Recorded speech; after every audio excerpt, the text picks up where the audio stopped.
नमस्कार मंडळी, तर कशा आहात सर्व। आज मी बनवणार आहे रात्रीच्या चपात्यांपासून एग रोल। तर चला, इकडे मी रात्रीच्या उरलेल्या चपात्या आहेत, 3 ते 4 चपात्या उरल्या आहेत। तर याचा चुरा बनवण्यापेक्षा आज मी यांचा एग रोल बनवणार आहे।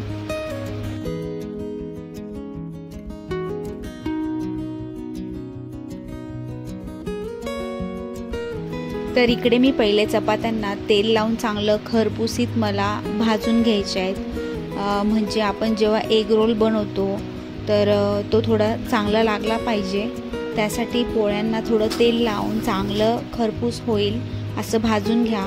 त्यानंतर मी इकडे कांदा, टमाटा, कोथिंबीर आणि हिरवी मिरची घेतली आहे, जे आपण ऑमलेट बनवणार आहोत। प्रत्येक चपातीसाठी एक ऑमलेट, ह्या हिशोबाने मी इकडे कांदा, टमाटा वगैरे कापून घेतला आहे। आणि त्यामध्ये आता मी जे आपले अंडे आहेत ते फोडून टाकून देणार आहे आणि त्यांना चांगलं मिक्स करून घ्यायचं आहे।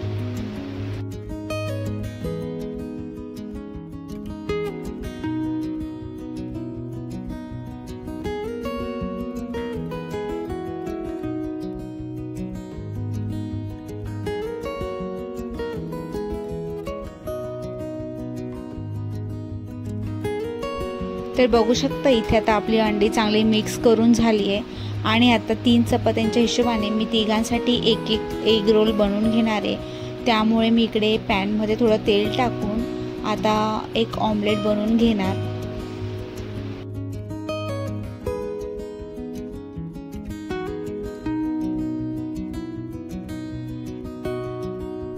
ऑमलेट बनवून झाल्यानंतर चपातीवर आपण थोडं मायोनीज लावून घेऊया आणि थोडं टोमॅटो सॉस हे लावून घ्यायचं आहे, म्हणजे त्याची चव आपल्याला अजून चांगली लागते, घरगुती खाल्ल्यासारखं वाटत नाही। आणि थोडा कांदा पाहिजे तर कांदा टाकून घ्यायचा।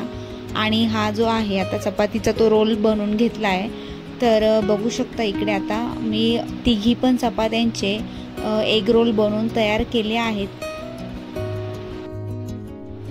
तर तुम्हाला रेसिपी कशी वाटली, आवडली असेल तर लाईक आणि कमेंट करून नक्की कळवा। चॅनलवर नवीन असाल तर सबस्क्राईब करायला विसरू नका। थँक्यू।